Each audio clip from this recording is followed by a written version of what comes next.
I'm Ezekiel. Stane. Obadiah Stane. Dad died trying to kill Tony Stark. Welcome back, everyone. It's Charlie. This will be my full Marvel Ironheart Episode 1, Episode 2, and Episode 3 video. They're binge dropping the episodes in 2 different weeks, so like the rest of all the episodes, there are 6 total, will drop next week. If you're brand new to the channel, be sure to subscribe to get everything. It is no surprise that a lot of the show hangs its hat on Iron Man and Robert Downey Jr., but it's also surprisingly trying to set up a lot of the way that Doctor Doom is going to work, combining with magic and technology, as I'll talk about during the video. There is a long, windy history to this show actually hitting screens. They actually filmed it a number of years ago, and it's been sitting on a shelf for a long time just because there's been such a backlog. They pulled way back on Disney Plus with how much Marvel stuff they actually release year to year. This was actually made during a time at Marvel when they were basically greenlighting all kinds of stuff automatically, and they would just say, why don't we do a show for X and X character? So if you ever wondered why so many different people got shows that you would never expect to actually get shows, it was when they were under this period at Marvel where Disney literally had them release as much stuff as they possibly could between the movies and the shows every single year. But the actual title of episode 1 was Take Me Home, which is a reference to her trying to get back to MIT after Black Panther Wakanda Forever. The series is meant to take place about 6 months to a year after the events of Black Panther Wakanda Forever, and then eventually her getting kicked out of school and having to literally go back home again to Chicago, where the majority of the series takes place.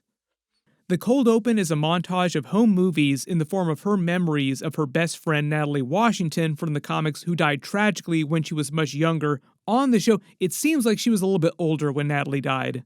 Together, they make a lot of references to the events of the first Avengers movie, just making it sound like she was alive after the events of that first movie. But her whole relationship with Natalie is also meant to set up her new armor suit AI being based on Natalie, using the BARF technology created by Iron Man during Captain America Civil War. There are also a lot of references to Captain America Civil War. She mentions she plans on being bigger than Steve Jobs, Bill Gates, Apple, and Microsoft exist in the MCU. Hank Pym for Pym Tech in the MCU. She mentions Tony Stark for Stark Industries. Natalie says she wants to be with Thor and his hammer. Remember, it takes place after the events of the first Avengers movie, so like the Earth knows all about Thor at this point. When she starts talking about a lot of happiness, she's not making Happy Hogan references either, but there are many. There are like 15 billion references to Tony Stark and Iron Man specifically during this first episode. For obvious reasons, her whole character was created to be Iron Man's understudy. She debuted in the Iron Man comics. They do a similar version of the Marvel television logo that we've seen on Daredevil Born Again that's made it sound like an old school CRT TV turning on, the tubes turning on. Then it jumps forward to her being back at MIT after the events of Black Panther Wakanda Forever. Her backpack has Iron Man colors. She wears a lot of red for her Ironheart colors. This looks like a drone that someone is creating in a lab. This green substance might be based on the Green Goblin's leftover tech from Spider-Man No Way Home. The green from that was actually the Goblin serum. She references the events of Black Panther Wakanda Forever literally, and they play footage of her from the movie working with Shuri to build her vibranium armor suit. She mentions the vibranium mound, calling it a vibranium mountain. They set up the idea that she needs cash to fund the tech that she wants to build her armor suits, build her new AI that she's trying to make. That's the whole idea. All the money is really for the griot AI that she's trying to create. She calls it a Wakandan AI. King T'Challa's heart rate has fallen to 31 beats per minute. Princess, you should go be by his side. But here's the first sign of trouble. When she says Tony Stark wouldn't be Tony Stark if he wasn't a billionaire, that is absolutely false, because we all know from the first Iron Man movie, Tony Stark built his first Iron Man suit Mark I in a cave with a box of scraps. Very notable Obadiah Stane reference, because we get a whole bunch of them later in the episodes because of Ezekiel Stane. Don't worry, we will get to that too. It looks like she's basically just getting her money by doing homework for other rich kids in the area schools. Remember, she's at MIT. Spider-Man spent all of Spider-Man No Way Home trying to get into MIT.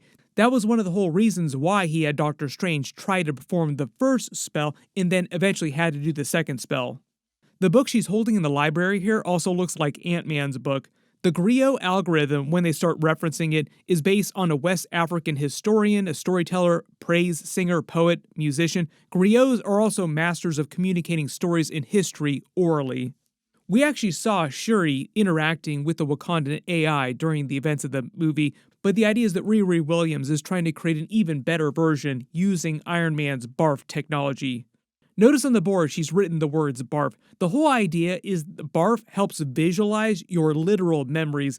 So the reason why she acts so human-like, unlike say Jarvis or Friday, is because she's literally based on the brain scans from Riri Williams, based on her own memories of Natalie. Basically a more complete, more human-like artificial intelligence. They kind of got into this whole concept with the whole Vision character in general. Like that's kind of Vision's vibe, is that he's slowly learning what it means to be human, evolving in a human-like way.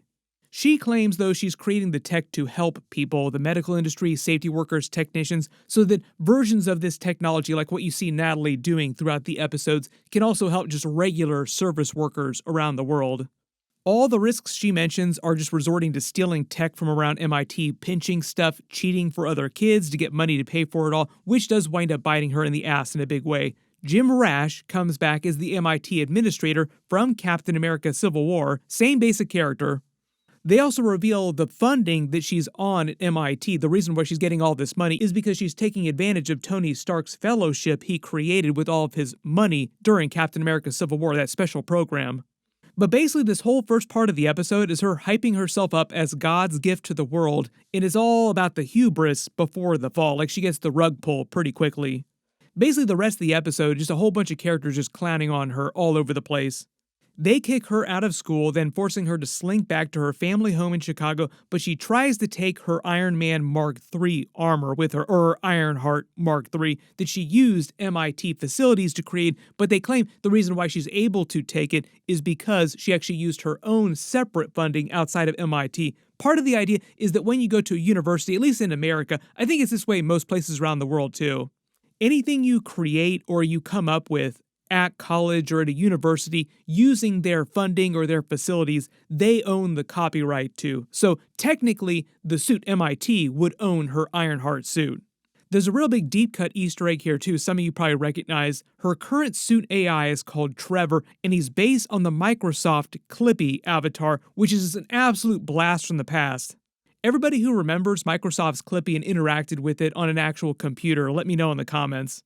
The whole idea being that it operates on the school's ID system, and typically when you're kicked out of school, they get rid of your student ID so she wouldn't be able to access it all, but they basically just hold that off till she gets back to Chicago. That's when her student ID actually gets deleted and it cuts her out of the system, causing her to actually crash in the suit.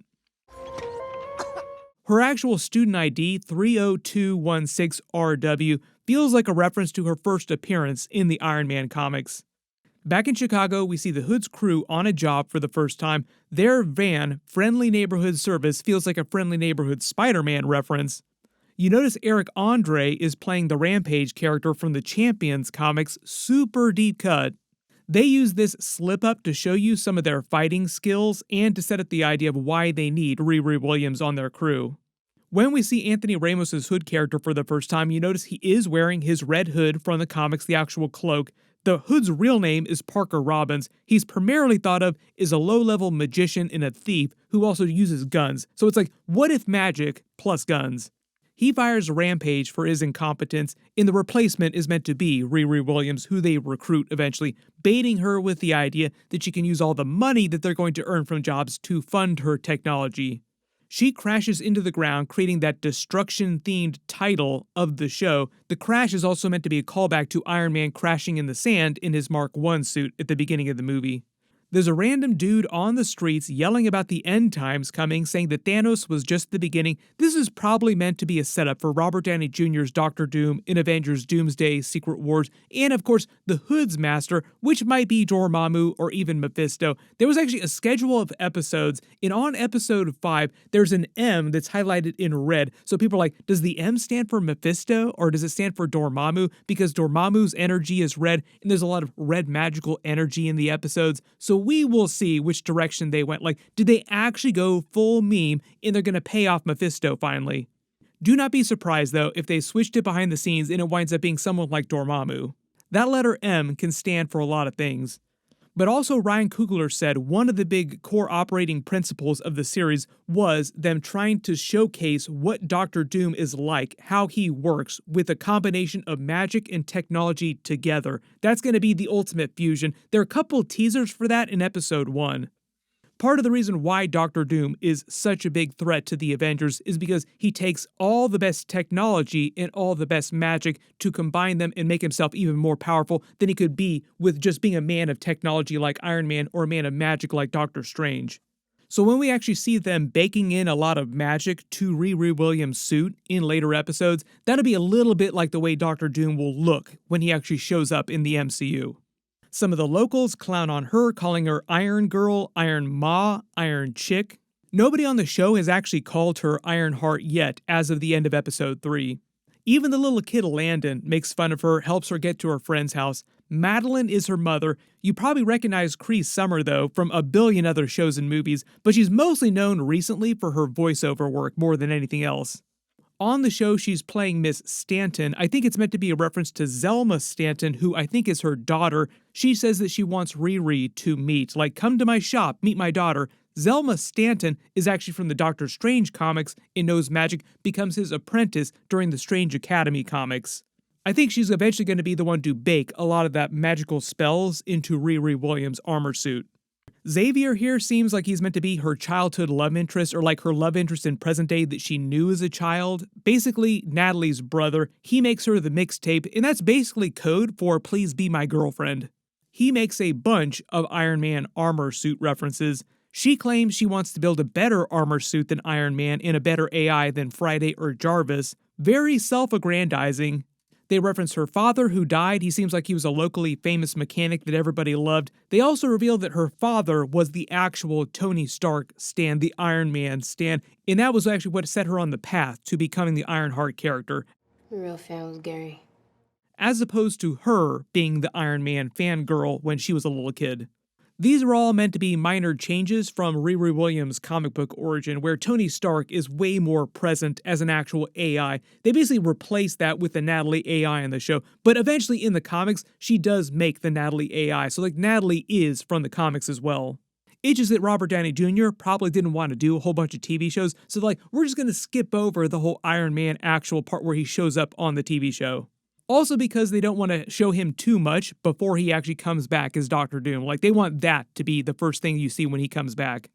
There are a bunch of references to her father's Barracuda that was so precious to them when she was a child. Maybe they'll bring that back at the end of the series and she'll wind up getting another Barracuda. Her childhood friend Jim, who owns the local part shop, references Tony Stark's fellowship at MIT again in Iron Man stuff, setting up the playful banter over money that she owes for all the parts, and for the Hood's crew to swoop in and to pay for her stuff. He sets up her audition at Desperito's Pizza. Desperito feels like a Despero reference to the comics, who's another one of Marvel's fear lords with characters like Mephisto, Nightmare, other characters who basically gain their power from people's fears. Her audition then winds up being kind of a saw trap that she has to MacGyver her way out of. Like, if you pass, that means you survived, so you get to join the crew, otherwise you're dead.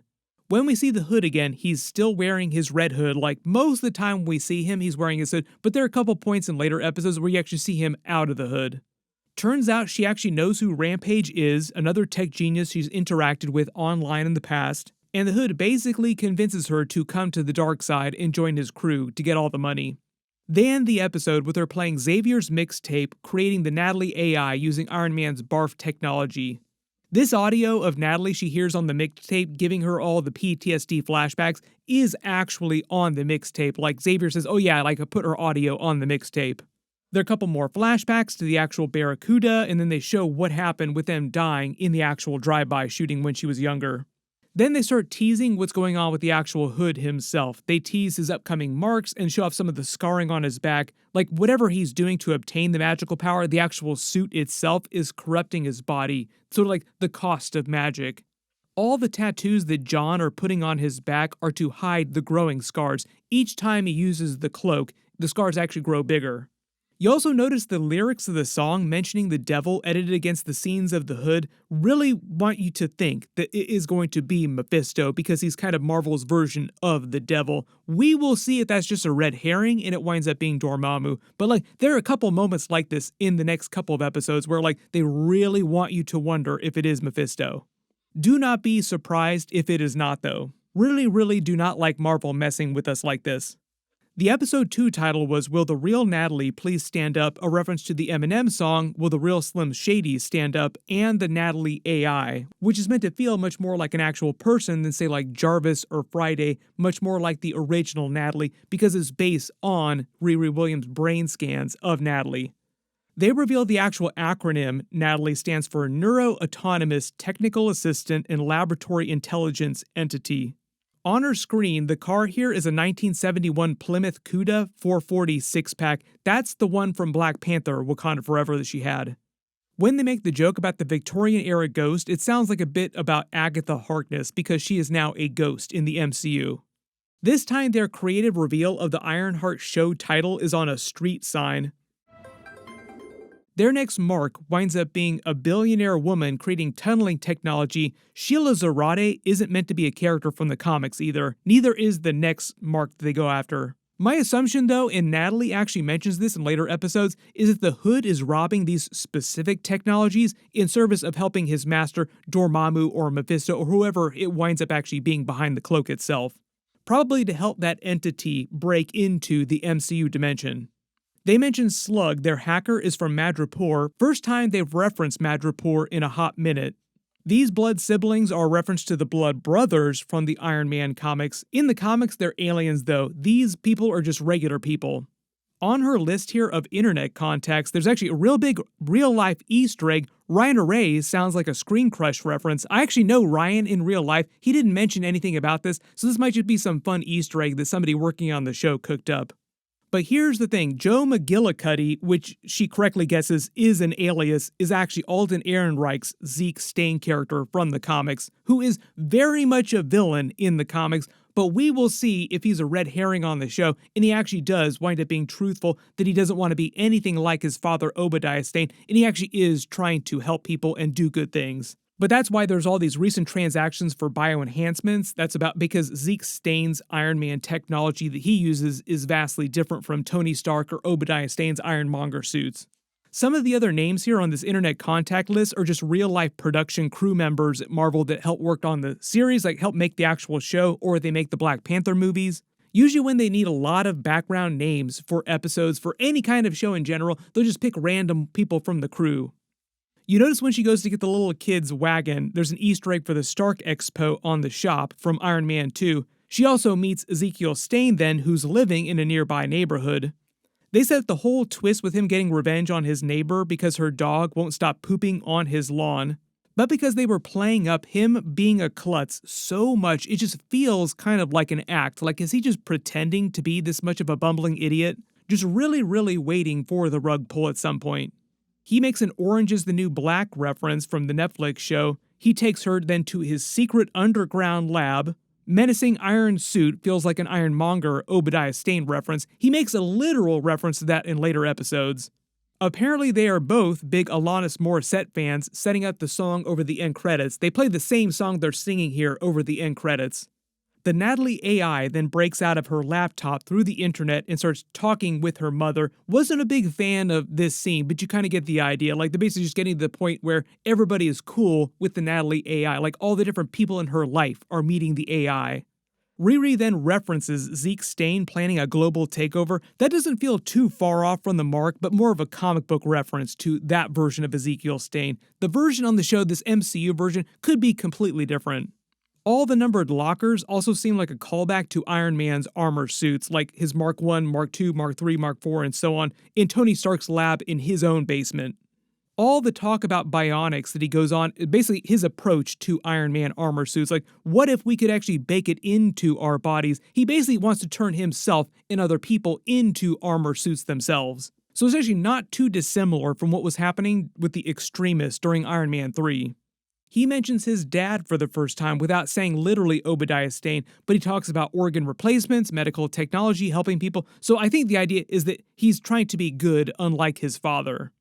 There's a couple references here to him holding this device that looks a lot like Tony Stark's original arc reactor. It's not an arc reactor, but they do reference arc reactors. Like Riri Williams says, no, my armor suit is powered by solar power because arc reactors are really expensive and really rare. But this whole moment of him holding it feels like a reference to Obadiah Stane when he pulled it out of Tony Stark's chest. This is your legacy. They pull their next heist job. Natalie hacks into her armor suit mid-heist, not sure why she's so afraid of the rest of the crew learning about the Natalie AI, but then winds up helping her complete the heist after losing the virus.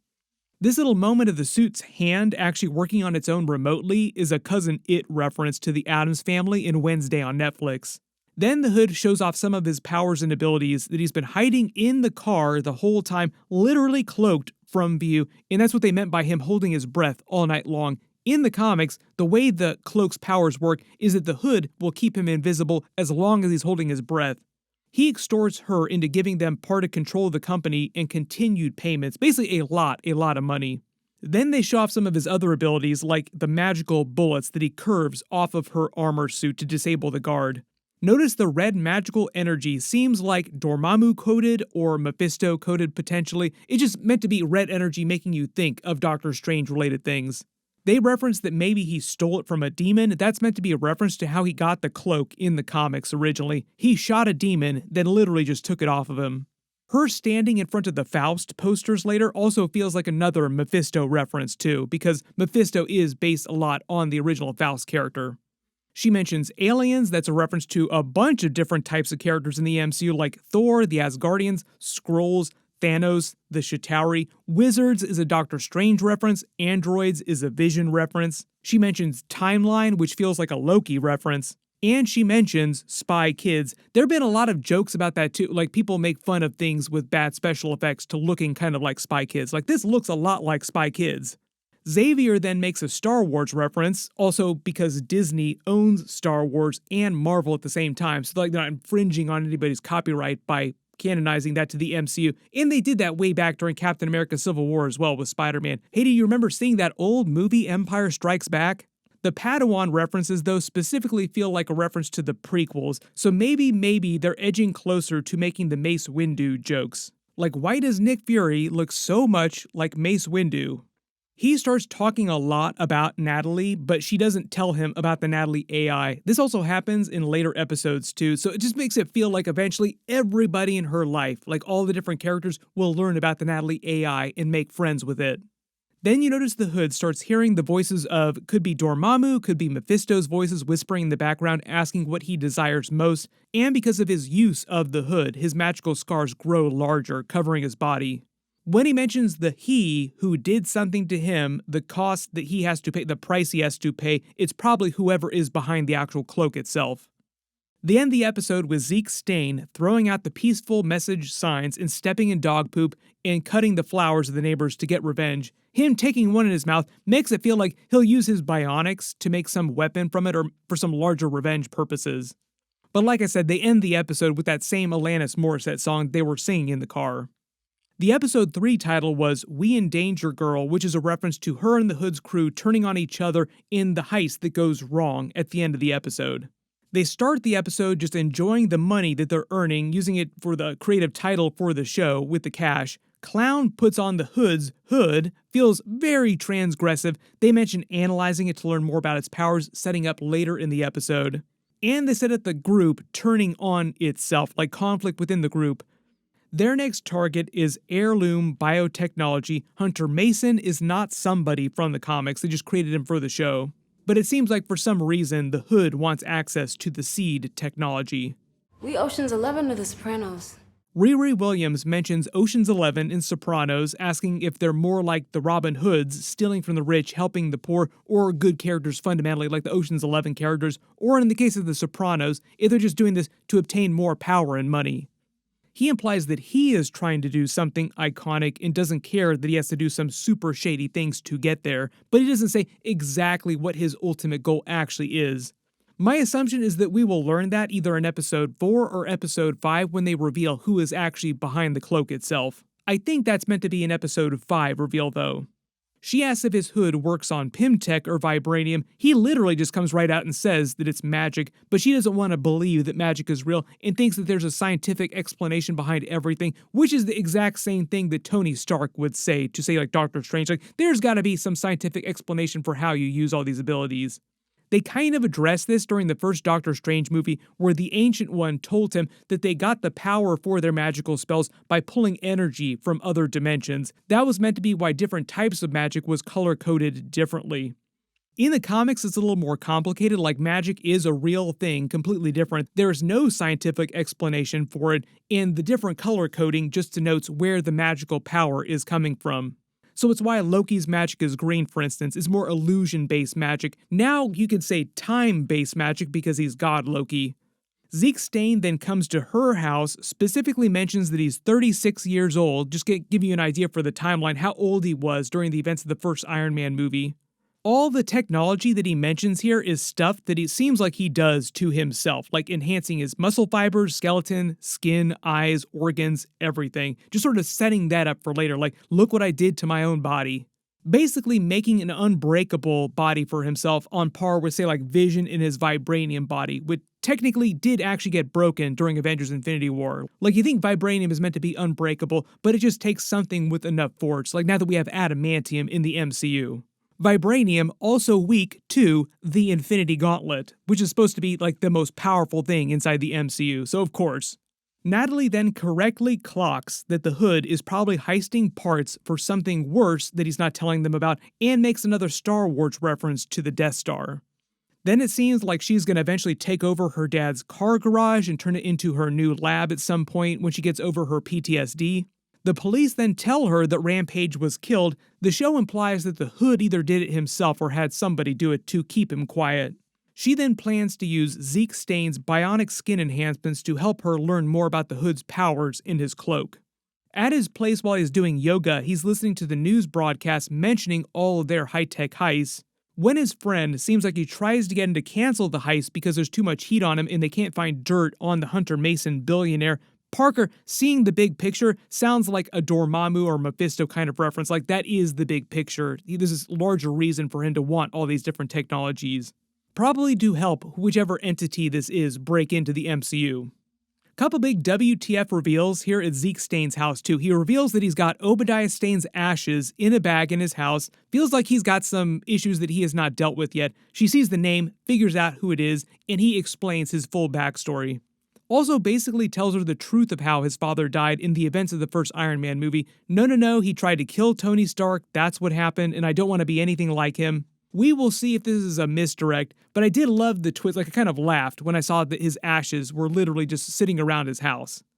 Jeff Bridges actually said that there was a deleted scene that they filmed at the end of the first Iron Man movie where Obadiah Stane was revealed to have actually survived that final crash, and at some point he would come back in some future Marvel movie, but it sounds like they canceled those plans and decided to never bring him back, because we are literally seeing his ashes here, like you can't get deader than ashes.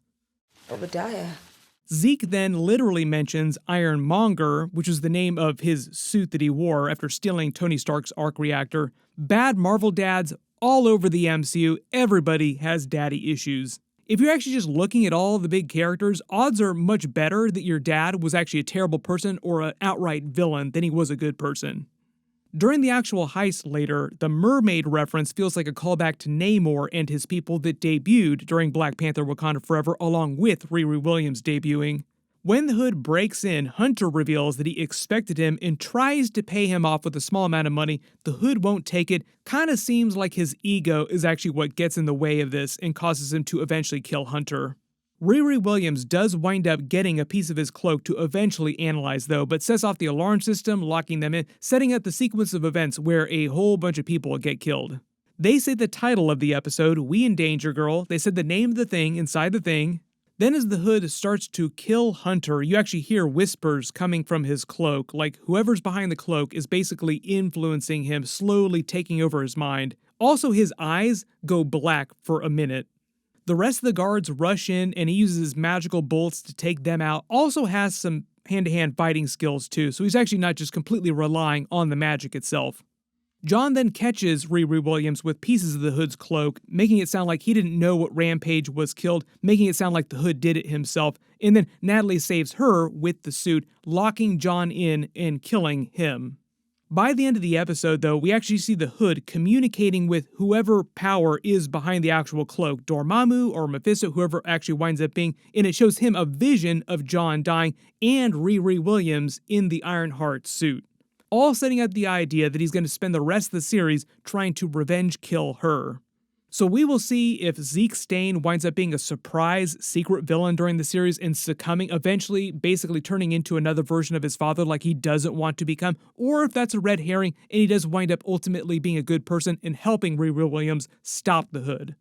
But biggest question, everybody let me know in the comments, do you think it's actually going to wind up being Mephisto for real, or do you think it's going to wind up being Dormammu behind the actual Hood itself?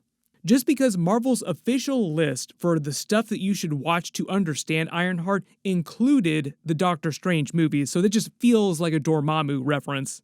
Also because they're putting Riri Williams on their Young Avengers team, the Champions as they're probably going to call it, I'm expecting some kind of post-credit scene for that in the last episode, so we will see what they do with Young Avengers Champions stuff. But like I said, all the rest of the episodes will release next Tuesday, so I'll do at least one more video for all the rest of those episodes. If you spotted any other Easter eggs or references that I didn't talk about during the first 3, write them below in the comments. There's a bunch of stuff coming up. Within a couple hours of me posting this video, there should be a brand new Fantastic Four trailer video they're releasing, so that'll be my next big video. Click here for that. I'll update the link as soon as I post it, and click here for all my other new Marvel videos. Thank you so much for watching, and I'll see you guys in the next one.